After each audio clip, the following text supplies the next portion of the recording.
What up, world? It's Mac. Tell me something slick and make it stick. Man, I'm back.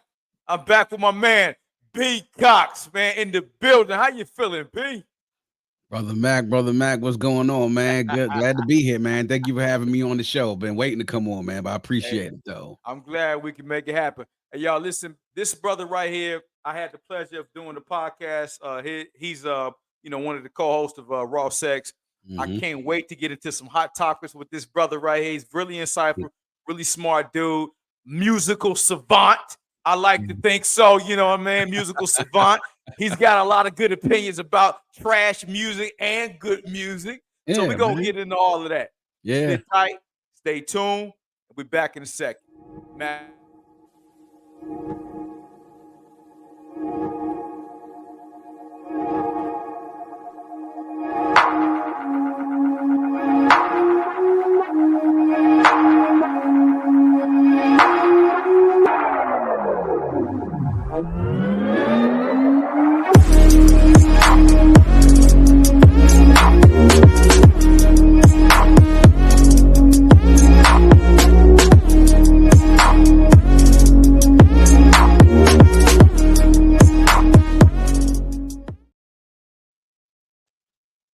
My guy, Yes, sir. Yes, sir. man, how you been, man? So let's catch up, man. How you been since the last time I talked to you, man? And things good, man. Holiday season coming up. It's always a busy time around here. Always busy stuff with the regular 9 to 5 job. Both of the pods keep me very, very busy. Yeah, So, as you know, we do Raw Sex, come on. recording with Damo tomorrow night. Probably be the last show, the last couple of shows coming up for the year for Okay, Raw Sex. And I also have coming up for the last couple of shows for this year, 2023, for the Vault Classic Music Reviews podcast. So we got one more review for the year, and then also got a year-end wrap-up, which what I do with Damo and Jo, who are sort of like my part-time co-hosts. They okay, started with me when we started the Vault back in 2019. When at the end of the year, we'll sit there and rank all the albums for the years that we reviewed. So we do anniversary, I will say milestone anniversaries for albums, classic albums, and potential classic albums. So this year we're doing the years of 1993, 1998, no 3. So basically we give our personal ranking of the albums for that year, hip hop, and if we got enough R&B albums to do a top 5 or top 10, we'll do a top 5 or top 10 for R&B as well. And for all of those years, it's loaded and stacked. And it's always interesting the conversation between the three of us as far as who ranked what where, because we all got the same albums. But that's right. the personal opinions is really what makes the discussion and the topic and the debate interesting. So I'm looking forward to it, man. So y'all make sure y'all stay tuned. Y'all make sure y'all tune in. So, man, tell me, I kind of got the origins. I know the origins of Raw Sex already. I've already, Yeah. but they Don been on the show, so they kind of understand that. But the Vault Classic, man, give me, hey, man, kind of what precipitated that? Where did that come from? What was the, Man. where, how we get there? Tell me about that, Man, so I've been a big hip hop head, music head for a while, man. I mean, even starting growing up in my parents' living room and listening to stuff, not even like mainstream American music, because my folks are from the Caribbean. So I was hearing stuff like Bob Marley and John Holt and Marsha Griffiths and those type of artists, and some of the local ones from where my family's from, Calypso, old school soca and Calypso. Then started hearing more popular music. I started getting to the music my parents came up to it when they came to this country in the 70s. James Brown, the Stylistics, Delphonics, all those artists, soul artists you could think about. And then as I'm coming of age, hip hop is starting to make its move into popular culture, especially into the late 80s. So I got into hip hop, elementary school, really started getting into it in middle school. By the time I get to high school, I'm full out hooked. I'm a fan. Like, I'm into it. And at this point, the internet is starting to roll around with these websites and, all these different places you can go to read stuff about albums coming out, interviews, and man? you can pull up stuff like 88hiphop.com and sohh.com, these freestyles, exclusives. And so I got really deep into the game and reading really about the background and the history of a lot of it. So really where the Vault came from was, man, the origins of it starts in my high school lunch table in the 11th grade. A group of Ah, us fellas all sitting together, and really what it was all of us sitting around talking about the albums that came out, who heard what did you think about it? For us, it was simple. Was it a thumbs up or a thumbs down? Every once in a while, you get a little bit of, but for the most part, either you liked it or you didn't. But we had a lot of conversations, a lot of comparing of artists during that time, right? So we're talking about 1998, and we're doing that year actually right now in the Vault Classic Music Reviews podcast. So we had a lot of stuff to discuss. There was DMX coming out with 2 albums within 1 year. It was Jay-Z. It was Outkast Aquemini. It was a Tribe Called Quest, which we thought was going to be their last album. It was a lot of different albums, R&B albums, Brandy, Monica, Faith, so many different albums. Drew Hill, 112, all coming up with albums right around that time. Destiny's Child debuted during that year. Jagged Edge debuted during that year. So when you look at the musical landscape, right, of where we are now, what we look back to what we consider to be classics, we were discussing classic music back then and we didn't even know it because they weren't classic yet. They were just stuff we were listening to, right? So that was our background. That's where it basically came from. And I've had this idea to podcast for a while. Spent some years in radio. I did some tech producing, did music producing as well. Dabbled in music for a long time. I actually still produce music pretty regularly. Okay. But I knew I wanted to get in podcasting because I noticed that everybody was starting to get into it, right? I first had the idea of podcasting back like in 2006.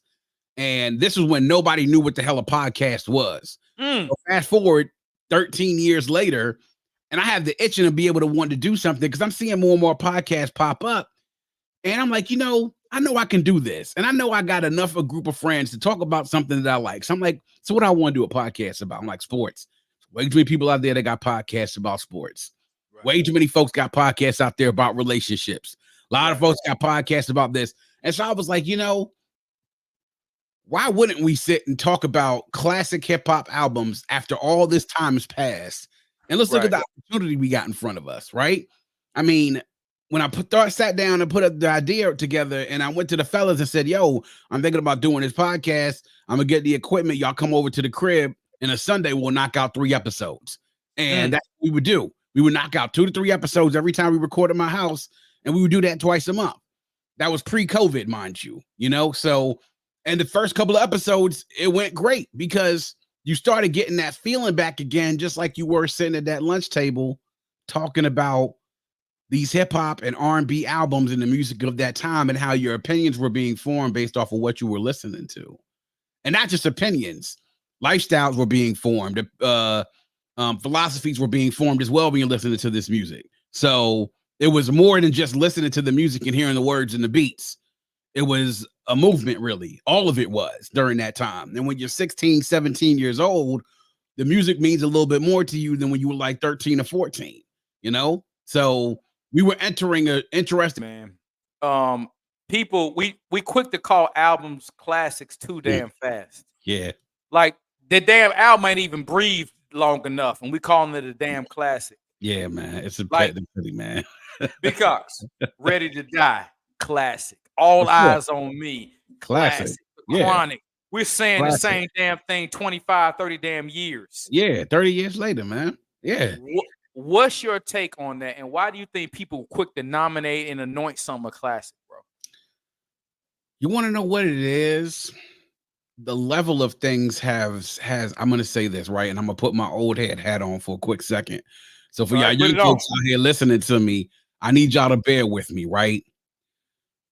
This is a good thing and a bad thing. The barrier of entry to the music game was a whole lot harder back in the day. So if you were going to be signed to a deal, or if anybody was going to pay attention to you, for the most part, you had to come with it.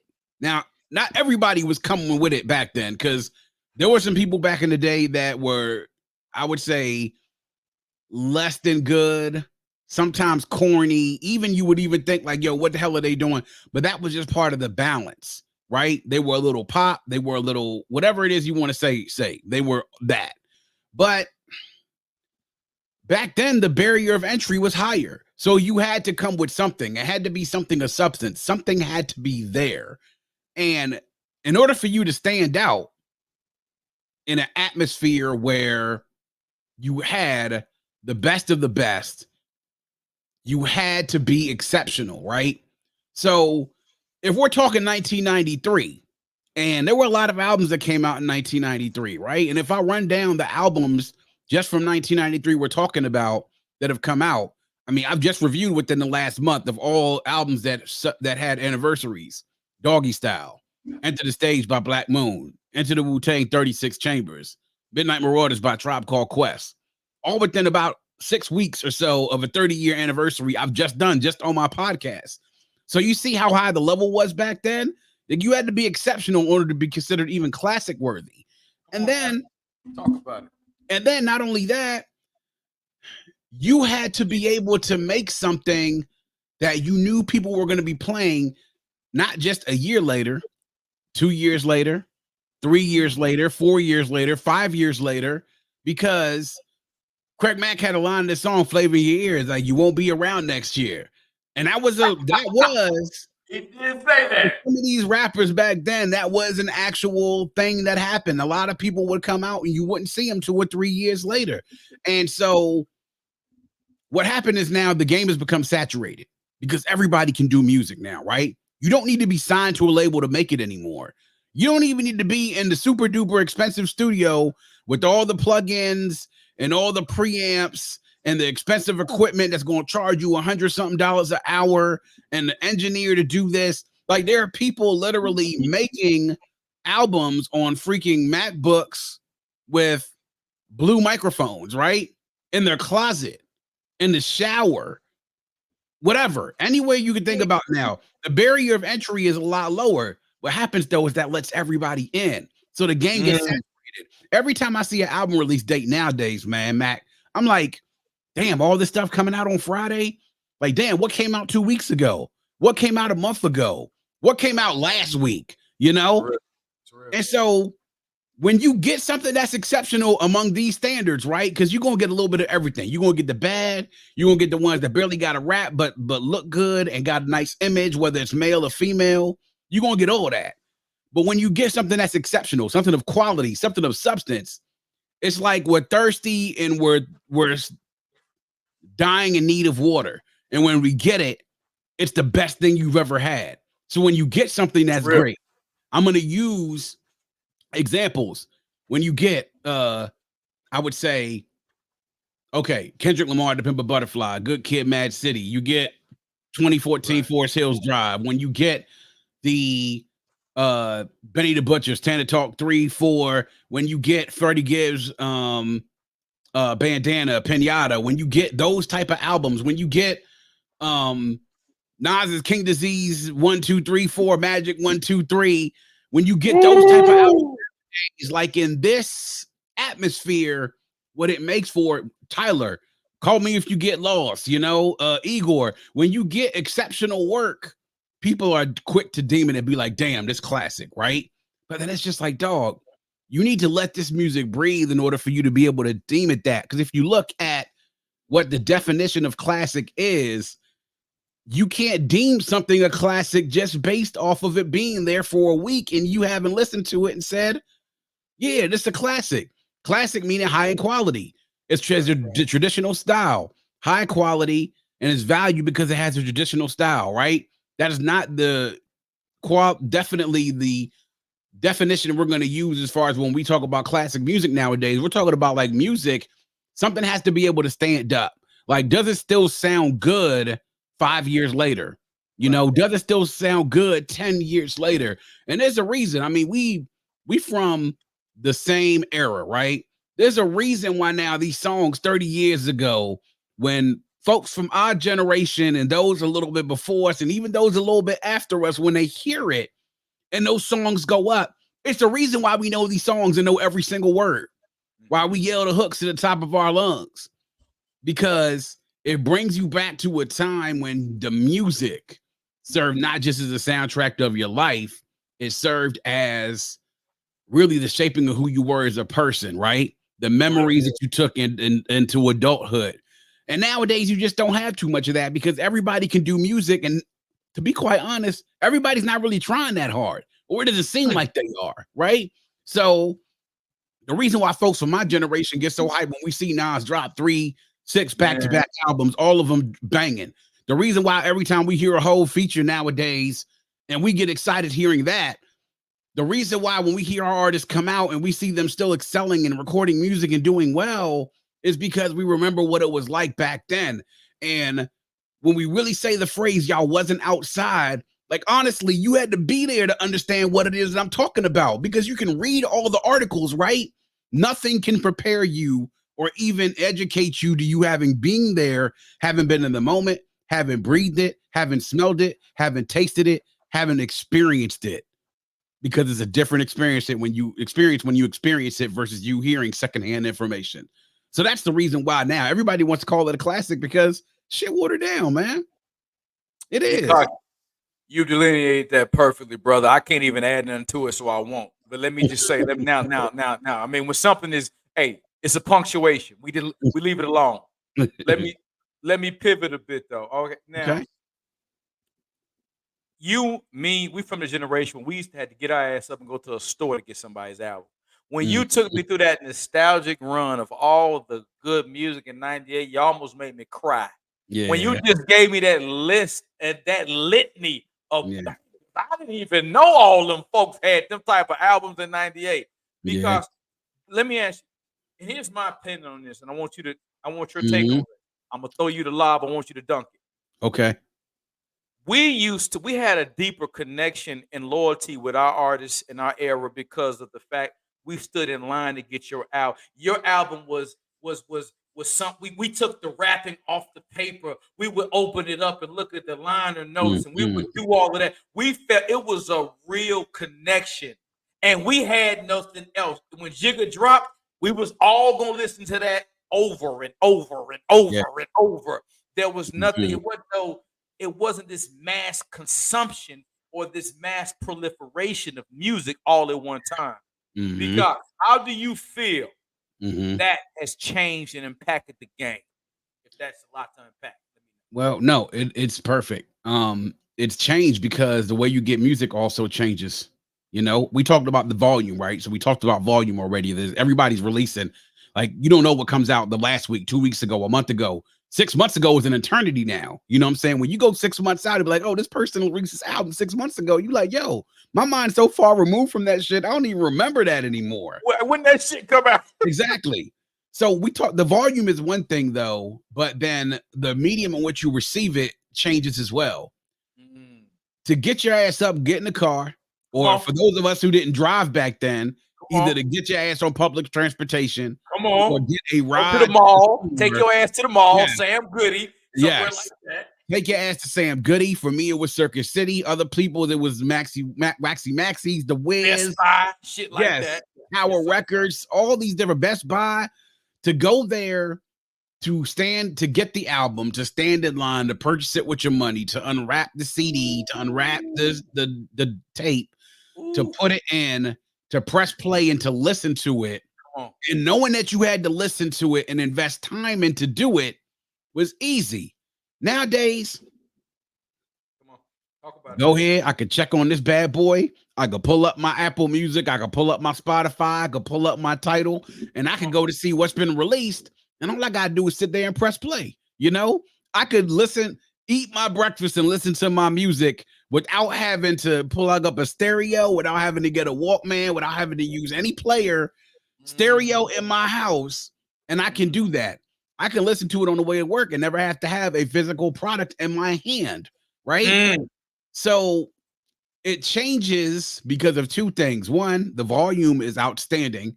So when you have volume of something, you don't have the appreciation for it. It's not valued as much when you have supply and demand, right? When supply is high, the price is low. When the supply is low, the price goes up because the demand is a lot higher. Yes, so, sir. And then when you get the way that you consume the product now is that somewhere where it's like it's so easy that you can dismiss it, right? Because it's one thing when you got to stop the car and then the CD stop playing and you take the disc out and bring it inside the house to go listen to it, or take the tape out, bringing it to the house to go finish listening to it. You could literally stop your car, listen to it, and continue listening to it as you get out of the car and walk in the house. That's a fact. That's a fact. So the way that we consume the music has changed. It's almost like, imagine if 90% of your diet was fast food. Well, that's a trash ass diet. That's a trash ass diet, B.Cox. Trash diet. So the way the food is being made faster. They're not using as quality ingredients as they used to use. And nowadays, you don't even have to leave your house to go get it. Somebody will bring you fast food to your house for a certain fee, and you never have to get off of your couch, right?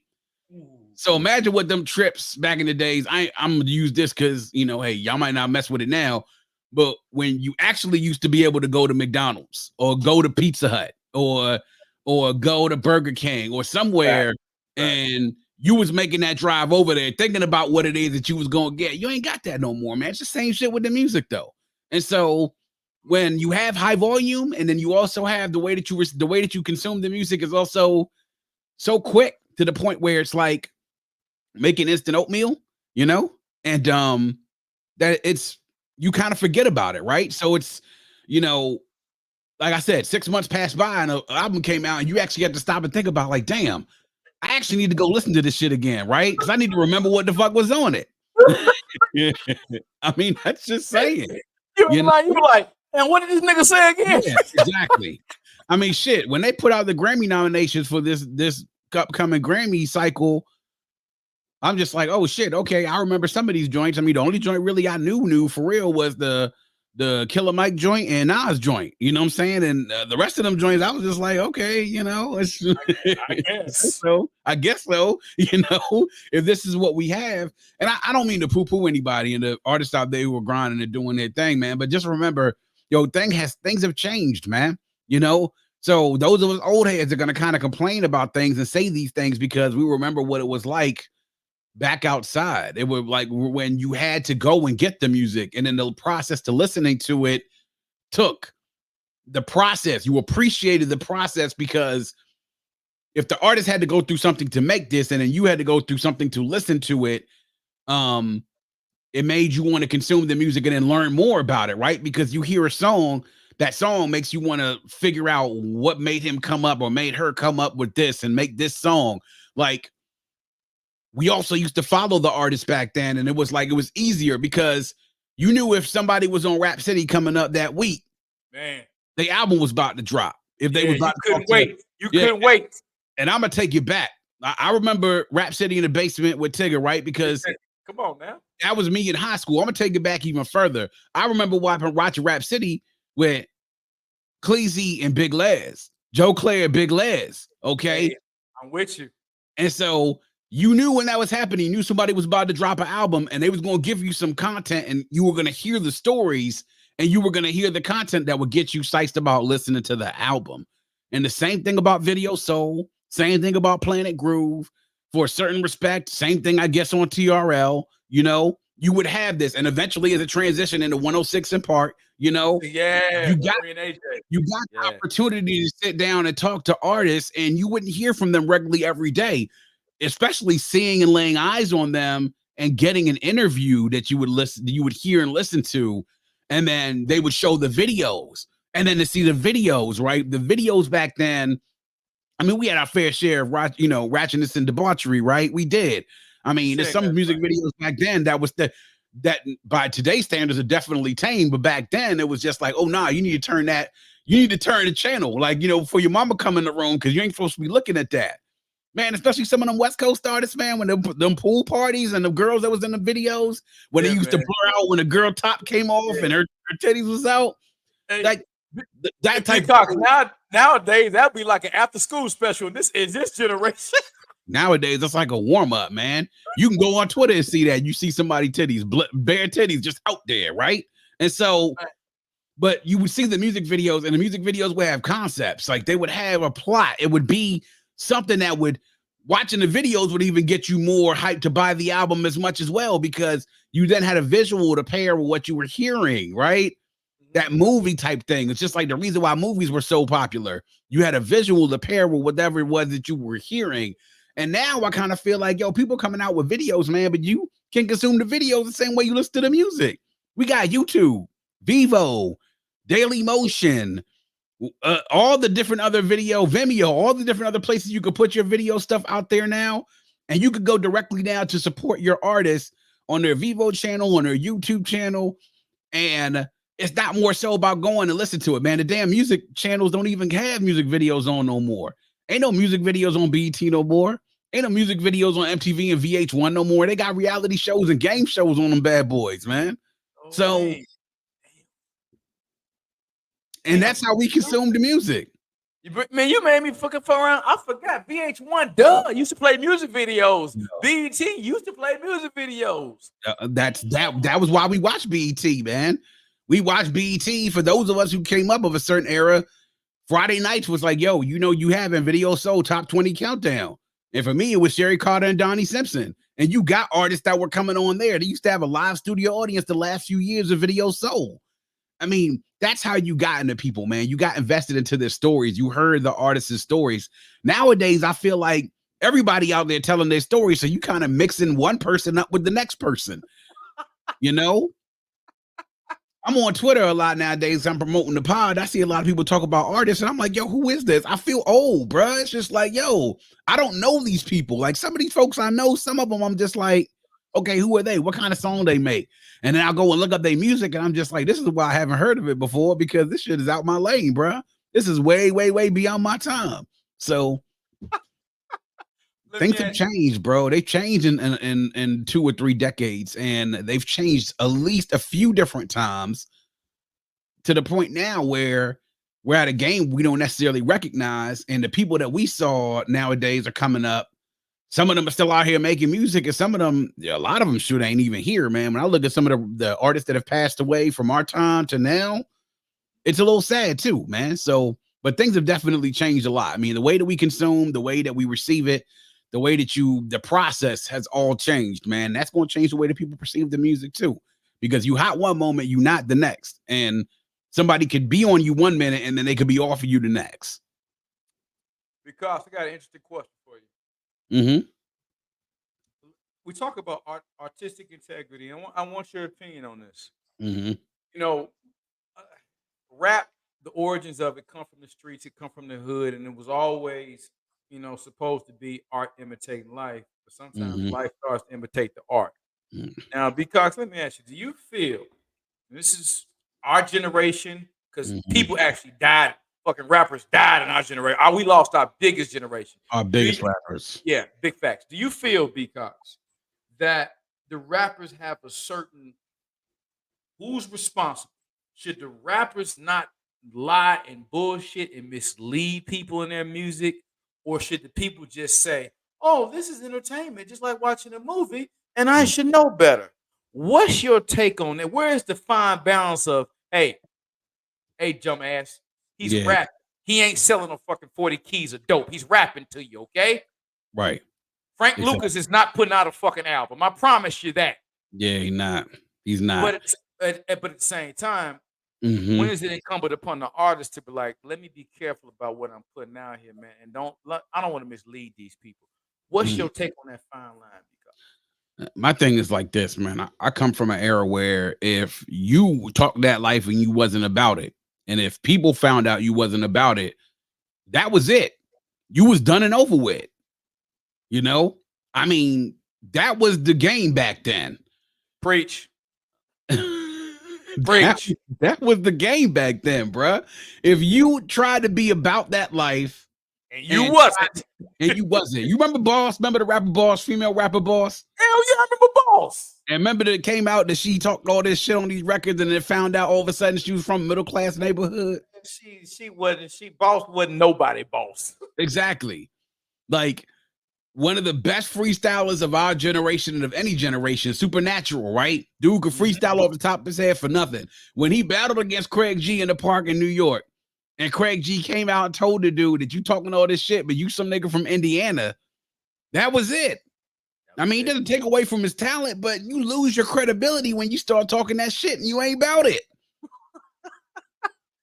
I mean, there has been tales during our time when I was coming up, and some of the stuff I'm reading about it now that I had no idea happened.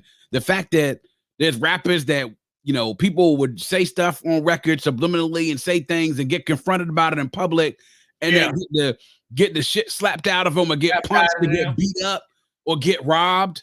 And then all of a sudden, like, it sort of stays underneath the surface, but people in the industry know it all happens. So then at that point, people are kind of looking at you a little funny because, dude, shit just happened. What the fuck you gonna do about it? You talking all this shit on records? Are you actually about that life or no? Now, a lot of these rappers, though, from the circumstances they came with, they was made in the dirt and they got it in the dirt and they was able to show it, right? And some of them didn't even necessarily have to do anything because they kept goons on deck to handle the business for them, right? Everybody knows you can't let the golden goose die. And that was the big thing back in those days. You had to keep a squad around you. But nowadays, it's like a competition of trying to figure out who can be more outlandish, right? And I always like to say, man, in our generation, we did things and it was dangerous enough just trying to do life. Like, I think about the stuff that we used to do back in the day that you can't do anymore. One, because it's against the law, or two, because it's not socially acceptable or not recommended. I mean, just doing things in a regular for us was dangerous, right? Nowadays, they go out and seek danger unnecessarily. And that could be by doing things and doing stupid stuff for clout, or it could be popping off in your mouth and saying things for clout that might get you into trouble. So now what we have is a lot of folks out here who are doing music or in the industry who are hot right now. A lot of them aren't necessarily living what the hell they're talking about, but because it's entertainment, that's what the people want, they're going to give it to them. Now, here's the difference now between now and back then. Okay. You can lie your music and people won't care because it makes the majority now who are listening to popular music. I'm talking about the popular stations. They won't care as long as it makes them turn up, right? You could be a snitch, which was very frowned upon back then. Hell yeah, it was. And nowadays, guess what? You can still make music and be viable, right? Back then, if the word got out that you was a snitch amongst that community in hip hop, wasn't nobody touching you because nobody wanted to be around or labeled as being friends with a snitch, right? Right.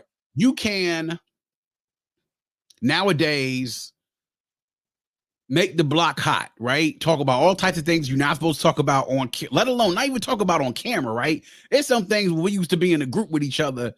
You can't even talk in a group with each other back in the day if we around friends. Don't bring that up, right? But nowadays they on the camera, talking into their phones, talking into these webcams, talking into whatever, and saying anything. As if like, bro, y'all not worried about y'all not discreet, y'all not worried about discretion. Like, you don't think you should think twice before you fucking say that, like, But and so that's the difference now, is that it is the artist's responsibility, but then you know who it is?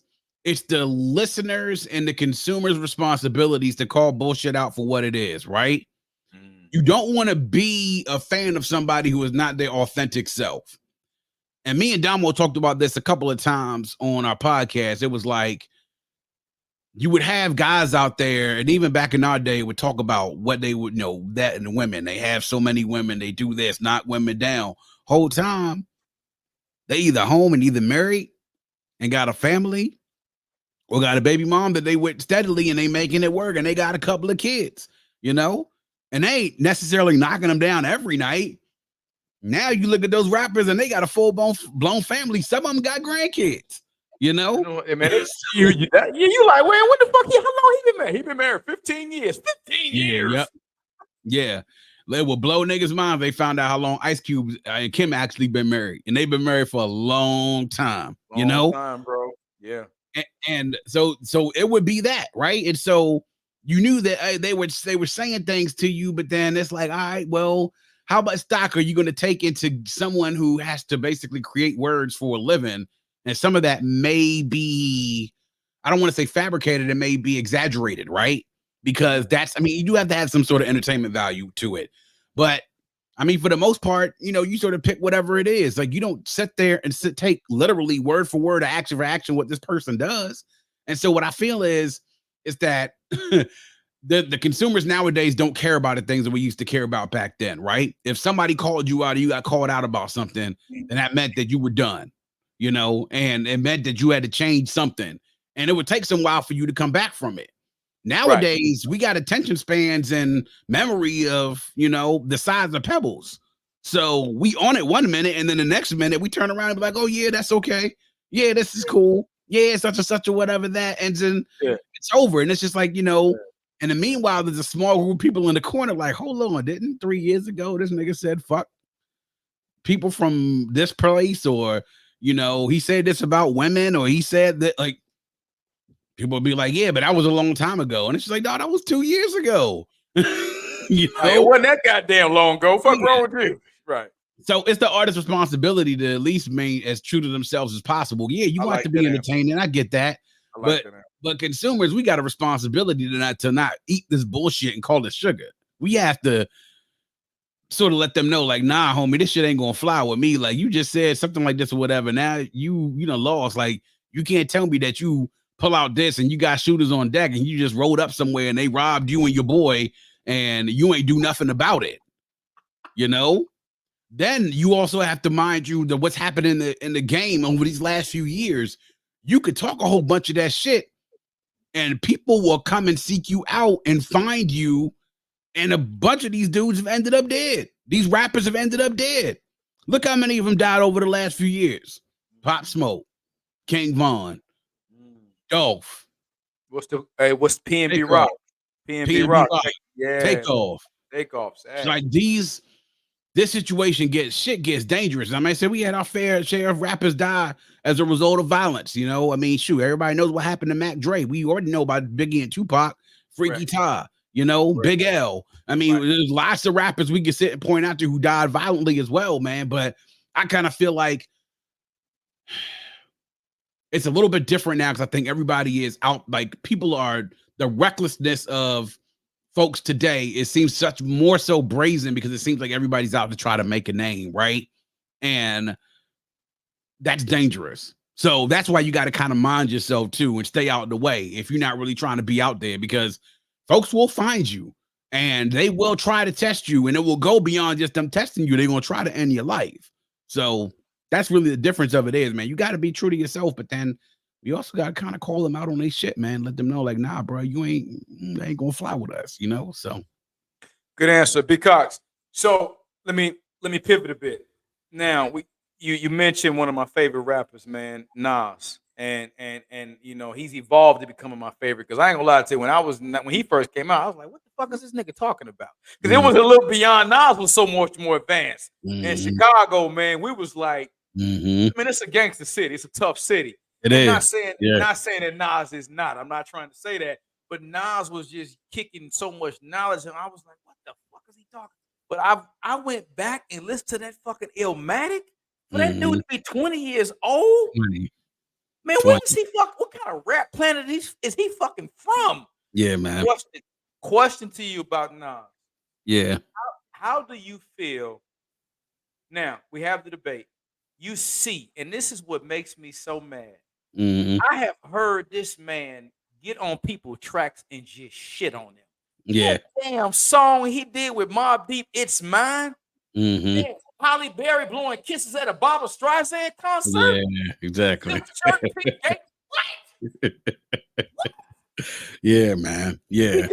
He did a song called Ghetto Dreams with Common, and hey, Common, shout out to Common from Chicago. Common is the best he could. But Nas just got crazy, man.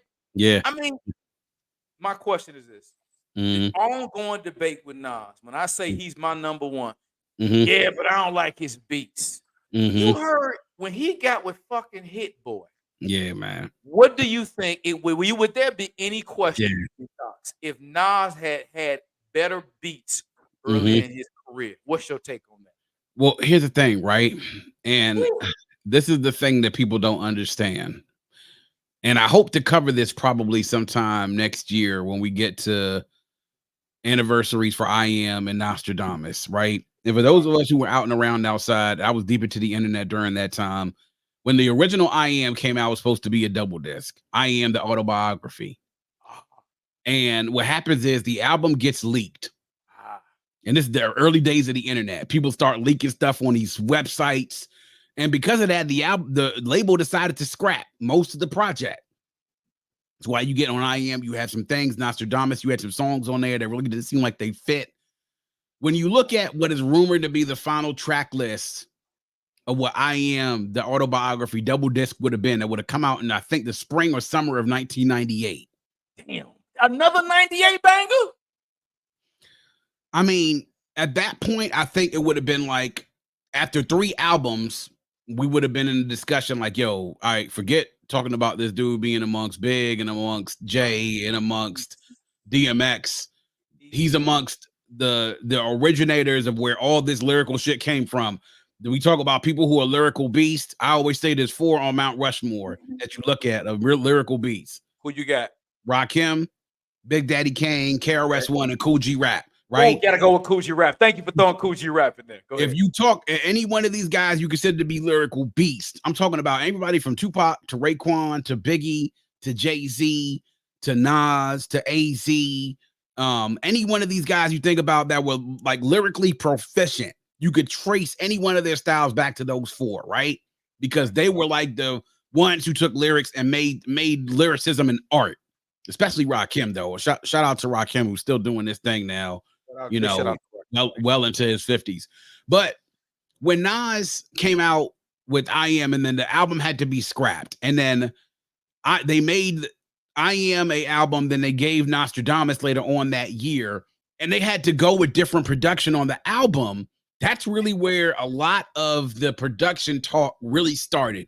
A little bit of it started during It Was Written, because mind you, look at how Illmatic was produced by, right? Beats.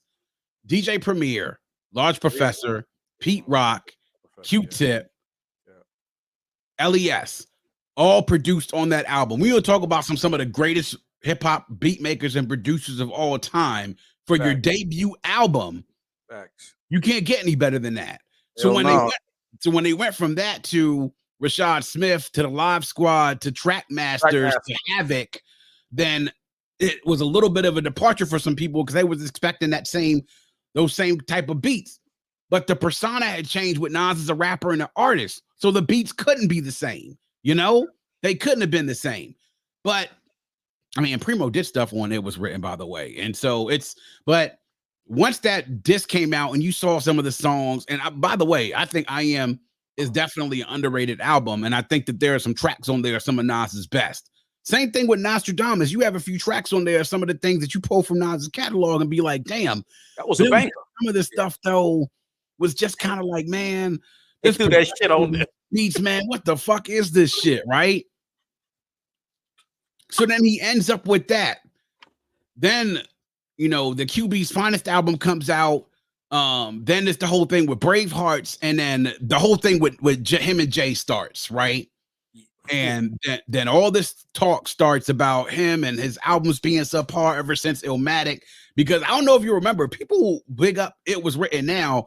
They were trashing that shit back in the day because it wasn't Illmatic, right? They wrote it off. And so he comes back with Stillmatic. Production is better on Stillmatic. Production is better on Godson, but it's up and down on Street's Disciple. It's improved and a little bit better on Hip Hop Is Dead, but there's a little bit of some low spots there as well. Yeah. And afterwards, when you get to Untitled and you know, those type of albums, Life Is Good is another high point, right? I like Life Is Good. Life is good. Life is good. Let me put it this way. Life is Good to me personally, I think is probably in Nas's top 5 or 6 best albums all time. Like in his catalog, you probably put it in the top 5 or top 6. That album. That was a good album. But then you get to something like Nasir, right? Yeah. Where the anticipation was high. What the fuck was he doing with Kanye? That was the Kanye album they recorded in Wyoming, man. You know, like Kanye was lunching by that point. You know what I'm saying? And Nas, I don't know what was happening, but the chemistry wasn't there. At that point, people starting to write Nas off. Nas and Hit Boy linked up. And the genius thing that they did is Nas linked up with a new producer that had all the sensibilities of what producers were doing in the modern game and tailored them to what would fit Nas the best. So when you drop that first King's Disease and that comes out, And then you get collaborators on there like Charlie Wilson, you know, Car ASAP 89. Bird, you know, and then you have Lil that, Durk. Yeah. and then Dirk, and then you follow it up with King's Disease 2, and you go even further in it to have, you know, collaborations with Eminem and then with Lauryn Hill, you know, EPMD. and I always tell people, man, EPMD, I always tell people, King's Disease to me is probably the one album in that whole run of King's Disease and Magic that I say is probably the most, I would say, the most consistent. Okay. And has the highest highs out of most of the albums. Now, King's Disease 3 was incredible. Magic, you had that drop surprisingly on Christmas Eve one year. Like, oh yeah, Christmas came early. You know, it's a surprise album from Nas. Him and Hit drop one. So go through that whole King's Disease and Magic discussion, right? Then take on top of that Nas is still rapping at an elite level. He's still rapping at an elite level, at a level that is better than 99.8% of the rappers out there, if not 100, because he's still rapping. He's still rapping at an elite level over these Hit Boy beats. Preach. And the storytelling is there, the bars are there, the punchlines are there, the pacing is there. Like my boy said when he listened to King's Disease 3, he said, "Oh man, Nas done gotten off of his wings and Hennessy diet. His breath control is back. This is back." He was like, "It's incredible." And when I sat there and listened to the album, I could hear what he was talking about. And it's like now you're getting this resurgence of him. Turned 50 this year, bro. You know, he turned 50 this year. Like he's putting out albums that we're sitting there and thinking about it, and we're like, start ranking this catalog. You know, I might put King's Disease 3 here. I might Magic is definitely here. Those albums are all, with the exception, I would say, of maybe King's Disease 1 and Magic 2, are all within the top half of his catalog, right? For somebody to be doing that at 50, it's insane. It's insane, right? There's not many rappers that at age 50 are rapping, making new content at a high level like Nas has been. And here's the point. Here's the thing about it, right?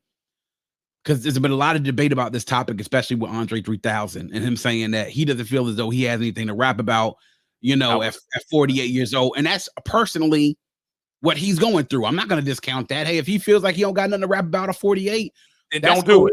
Right, because you know what? The stuff I would say from Dre's perspective as a sidebar, the stuff he probably was rapping about at 48, he was rapping about at 28, you know? I mean, some of that shit, Dre's bars, you go back in some of them bars in the Quemini and ATLians, he was spitting that shit, man. It sounded like some mature shit. But with Nas at age 50 talking about, I mean, listening to stuff and him talking about, you know, reminiscing songs like Car 85 and songs like, you know, Store Run and you know, and memories, like, you know, 30 for 30, 30 for 30, 30. Oh, man. Oh, man. I mean, Moments is a song on King's Disease 2 that that resounds with me, man. King's Disease 2 came out 3 weeks before I got married. And that song Moments just sit there, like when he says, you know, like taking your first swim, like still being a virgin, you know? Yeah. Like those type of things, like moments you can't relive. Like the first time you're tripping off something that Nas said. I mean, but those type of things are things that I can relate to as a fully grown 41-year-old man, now married, now a father, right? Wow. These are things that I can relate to as a almost 3/4 of my life Nas fan, that he's saying things that I relate to now, talking about you know, investments, talking about, you know, hey, and Nobody with Lauren, he says, talking about picking his things up and going to Africa right now, and he's gonna go there just to some place to be nobody, you know. And so I get it. The things that he's talking about now I relate to, because I'm looking back at my life and I'm just like, well, damn, that's the type of shit that I think about, right? So when you're not just rapping at an elite level, but when you're rapping at a level that still makes you relatable to your fan base, like he said on King's Disease 3, he wants to be somebody that has 50-year-old fans, 60-year-old fans, and 16-year-old fans, you know, and he got them. And so to be rapping at an elite level, man, that's the reason why I said, man, when it comes to all time, man, I got him up there, Cox, because I got him at number one for me. For Look, me, he's in my top 2, and he's not 2. I, So, and the I only reason I put him over my number 1, who has been in my number 1 forever, which is Rakim, the reason why I put him over Rakim now is because he's doing something that Rakim has not done. that's what I'm And saying. that's to continue to rap at an advanced age, That's at what an I'm saying. advanced level, and still continuing to be relatable and relevant. B.Cox, let's pivot. I mean, I know we're coming up on time, man. I don't want to take too much more of your Yeah, time, man. I of course, man. appreciate And you. I'm having fun, man. I'm enjoying it, man. B.Cox, the firm. Hold on. Before you Okay. light up, Mm-hmm. our man, to me, in my humble opinion, the most under fucking rated rapper. And I'm so happy he motivated to drop music is AZ. Oh I yeah. love, man, AZ does not get now. Mm-hmm. Nas is here. He's not Nas. Yeah. Yeah. But he is Sosa is nothing. He say some slick shit. The man, when he made Sugar Hill, Yeah. because go back and listen to that shit. Yeah. And I'm like, what the fuck was this little 20-some-year-old dude talking about, man? Mm-hmm. And he was so far ahead. AZ, his last album, I love it, bro. I don't know if you listened to it yet, B.Cox. Produced by Buck Probably. Wild. Yeah. Yeah. I haven't listened to it yet, but it's on my list of B.Cox, things to listen to. go listen to it sometime this week, homie. But I'm just saying, Yeah. let me ask you Let's this. see. Mm-hmm. What if the firm would have stayed together? What's your take on that? So this is my opinion on this, right? If the original firm would have stayed together, Yeah. meaning Nas, AZ, Foxy, AZ, Cormega, yeah. and Cormega, I think it would have been an incredible album had they not rushed it. Okay. And had they got the right people to produce for it, right? Because I think that a lot of the problem with the firm album when I listened to it is that one, Cormega was no longer there because of the problem he had, him, Nas, and Stout. And him and Nas beef forever, and they finally made peace over that shit. I'm glad. Yeah. But you know, when you take out Cormega and switch in Nature, I mean, Nature's had some fire verses here and there, man, but he's no Mega. Let's be real about that shit for real.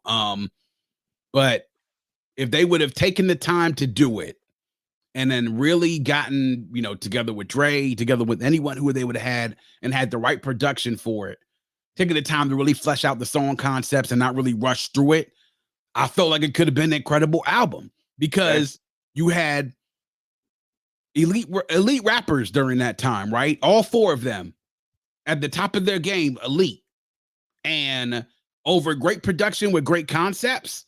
It would have been incredible. That's what made it that more disappointing when they dropped, and it was just kind of mediocre, right?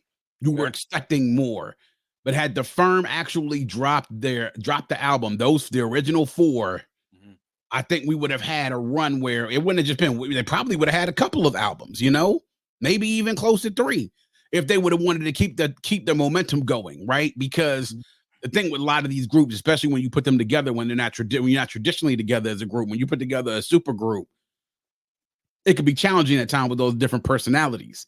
And so it would have been incredible had they would have gotten the production together and not rushed it. But I felt it was a little rushed. I felt that the production was lackluster, and that was disappointing because the potential was there. Then to see also Cormega be switched out for Nature, it's just kind of like, you know, like it's just what it didn't.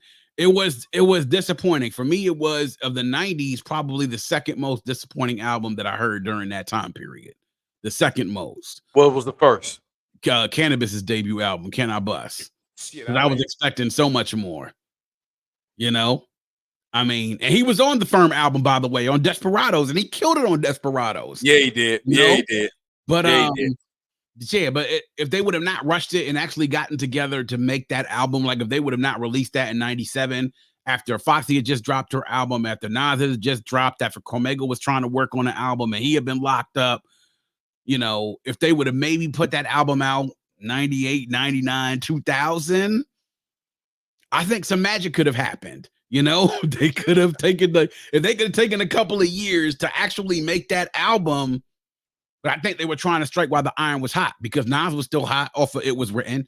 Foxy was still hot off of Il Na Na. AZ is AZ. And, you know, by the time they switched out Nature, it was just kind of like, we're gonna ride with this and see what happens. And I think that was the wrong approach. B.Cox, stay right there. Would you be interested in a Nas and AZ album? Man, what I've been waiting for the last 25 years, man. People try to tell him that. I think it was on Matt Hoffa's show. They was like, bro, what you mean do people want to hear you and Nas together? Yeah. Hell yeah. Yeah, exactly. It's like I don't did we not we done heard y'all on friggin' Life's a Bitch. We done heard y'all More Money, More Murder, More Homicide. I'm the flyest. All types of bangers. Essence, you know what I'm saying? Essence, like affirmative action.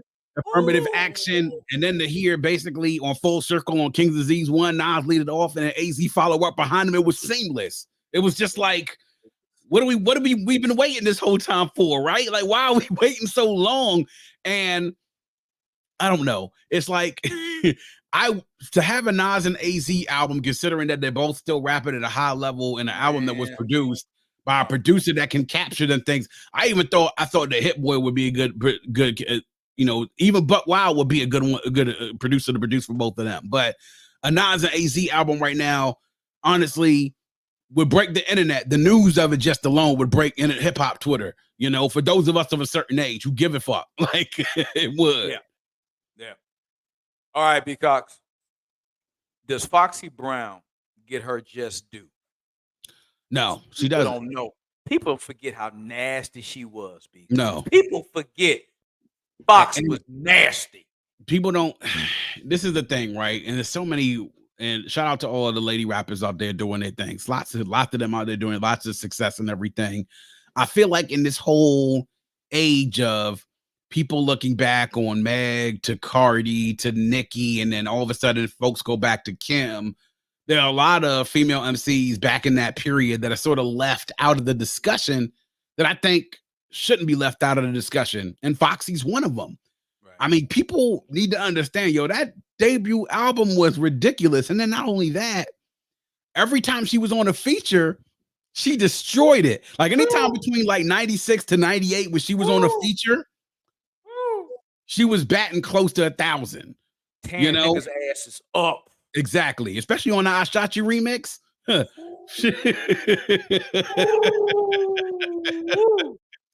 She doesn't get her due. And I think the reason why she doesn't get her due is there were 2 albums, really. I mean, she came out with at least three to 4 of them. But because she had the problems, like she had, I think at one point, like the hearing problem was one thing. Then I noticed she had, like, she was in jail for a little bit. And then there was also one of the problems and stuff that she had, like mental problems. Like she kind of disappeared away from the scene, right? So while she was going through those problems, Kim was still out here putting out music. You know what I'm saying? Kim was putting out the La Bella Mafias and then the Naked Truths. You know what I'm saying? That was keeping her at the top of the game. And Foxy, everybody kind of faded into obscurity. And then she had this long period where we didn't hear from her. We didn't see her. And because she was out of the eye, people didn't really kind of forgot about her. So nowadays, when we talk about rappers, I kind of feel like Foxy's not getting her due. Back in those days, and look, don't let anybody say, yeah, did some people probably write for her? Yeah, sure, people wrote stuff for her, but Foxy started off in the Lyricist Lounge back in the day when she was young. The actual Lyricist Lounge, like the Lyricist Lounge. As a youngster, she was in there spitting on stage. So yes, Foxy had stuff right for her, but nah, she definitely did her thing. And when it came down to putting down some stuff on wax for like a good 2.5 year period, 3 year period, she was hot as fish grease. And I think people sort of forget about her. And that's a shame because she had it for a quick second. And as a matter of fact, we had it, the debate between whether it was Foxy or Lil' Kim was hot. Because you had people who were either Foxy or you was Kim. Yeah, you couldn't be both. You had to pick one. You couldn't be both. You had to pick one of them. You couldn't be like, yeah, I like Foxy and Kim. It's like, nah, you either Kim, you either Queen B or you Ill Nah Nah. Which one is it? Nah, nah. You know I'm saying? I was more Ill Nah Nah at first. I really was. I ain't gonna lie to you, bro. No, I think I was too. I definitely was more of a Foxy fan because I liked her flow a little bit better than Kim's to me. But Kim's flow improved and she also became a lot more versatile later on in her career. She maintained for a while, even while her going to prison and everything. So yeah. B.Cox, we coming up on time, man. I got to bring you back for part 2, homie. You gonna have to come back. Look, man, I'm looking forward to it, man. I've had a great time. I don't have my stick with me. I see you've been having a stick. I don't smoke in the house. Yeah, I told you bring your stick, man. But you know, I don't smoke in the house, man. You know, wife and baby boy and everything. But next time, I'll make sure I'm out in my out on my deck, man. We can do some stuff, man. Definitely. But you know, I appreciate you having me. Yeah. Without giving me your top 5 albums of all time and a brief synopsis of why, if you don't mind. And then wow. Oh wow. I know I had to get you. I want you to go to the archives because I wanted to get you. So we talking best or favorite?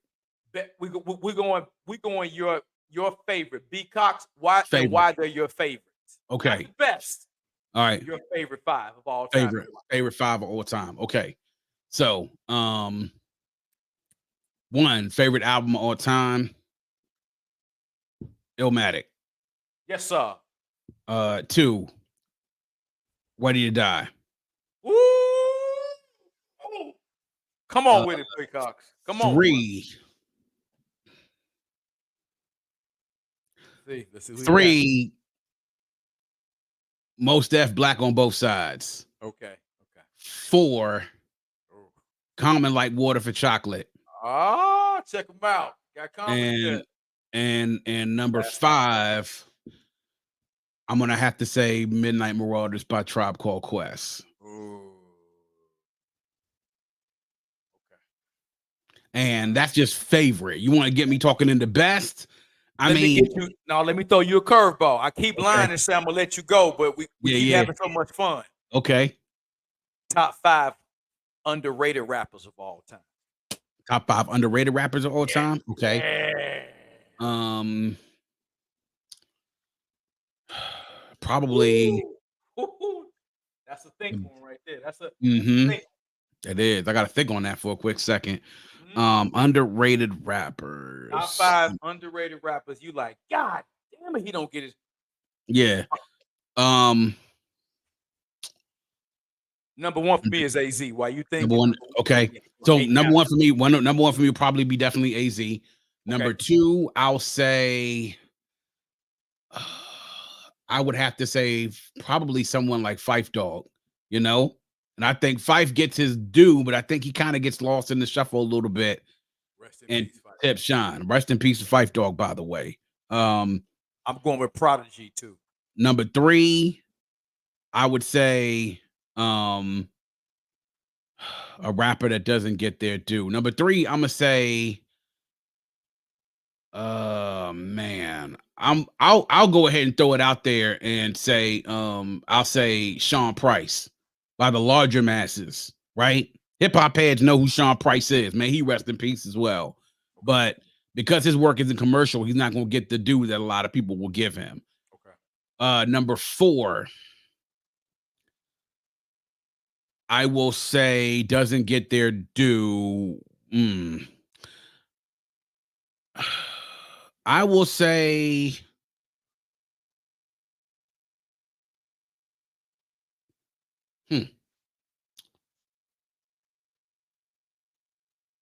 that's a hard one, man. I'm trying to think of names. Hey, man, that's why I threw it at you. Yeah. This is a good one, man. I will say one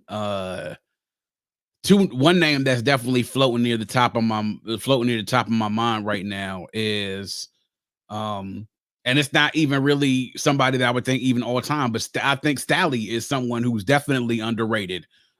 He's put out some incredible projects, including Lincoln Way Nights, which to me, I think is one of the better mixtapes that has come out over the last 10 to 15 years. That's the Midwest stuff there for you. Ohio, you know what I'm saying? Coming to my home, my region. You know? And then last one, I have to say, as far as underrated, I'm gonna tell you. Go ahead. Actually, man, I had to say I think the Brat is a bit underrated, man, as a rapper, dog. Like, I think we talk about females not getting their due. I think the Brat has not gotten her due enough nowadays with all this appreciation for female rappers, dog. Like, I'm not gonna push back on that. I have to say, man, I think when it comes to women rappers, she's probably one of the most severely underrated, and she shouldn't be. Now, in our day, we used to big her up, but I think historically, though, she's underrated. She gets lost, you know? B.Cox, I'm gonna throw two names at you. Okay. Ice Cube does not get the credit he deserved with his pen, man. Really? His pen? Okay. A lot of people don't Mhm. give Cube the credit he deserves with that pen, man. His pen game, Yeah. prolific. Yeah. And I don't hear him enough. He's in my top 5, B.Cox. But I don't know if Scarface gets his just due as much as he deserves. I don't know. It seems he gets lost, Yeah. B.Cox. And that's Yeah. my guy. He's in my top 5. No, Face Mob is ridiculous, man. And I would say when it comes to Scarface, when it comes to vivid storytelling, he's probably right up there with Nas and Biggie for me when it comes to storytelling. And that in my era of rappers that I listen to, he's right up there. Preach. You know, I mean, the imagery and stuff that he says in these songs, man, Face will give it to you in a story. And so, yeah, I get it. And because he's not rapping anymore, I think people are gonna sort of forget about him as well. But I mean, our generation ain't never gonna forget Scarface, though, man. The Diary, and then the Untouchables and Fix, you know, like I mean, Fix that he did on Def Jam. Yeah, the Fix. I mean, yeah, yeah. I hear you though, man. That's a hard topic. It's definitely made me think a little bit there, though. I gotta give you credit for that. Hey man, you a smart guy. I've been saving that one for you. I said I gotta catch his ass off guard. Hey man, hey y'all, I appreciate my brother because please make sure y'all go, man. I'm gonna put his information below.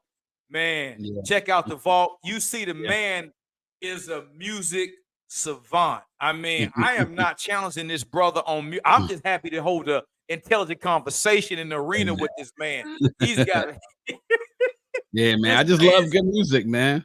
Man, the man is expansive knowledge of music. Very great guy. He does Raw Sex with Dominique, another good dude. It drops every Friday, correct, B.Cox? Every new episode is every Friday. Every Friday, man, without fail. And you know, you catch Damo on Twitter, catch him on Instagram, of course, doing his thing. He has some things that have you thinking and laughing at the same time. So make sure y'all check us out every Friday. The Vault every Monday morning, usually at 8 o'clock. Brand new episode or bonus episodes. All right, man. One of these days, you gotta get me on the Vault. Hey, next year we could do it, man. I got a lot of good things lined up next year. I actually have a few things lined up, man, talking about 30th anniversary of the Above the Rim. I do music, movies and stuff too. Anything related to the culture, movies. I've done stuff about Menace to Society. I did Juice, Boys in the Hood, and now I got another one coming up next year with Above the Rim 30 years later, man. So, you know, I got some topics out there. We can talk about them, throw them out there and get you on with us, man. So you can talk some stuff, man. I love opining with you, man. I love opining with you. All right, we out, y'all. Go follow my man B.Cox. We out.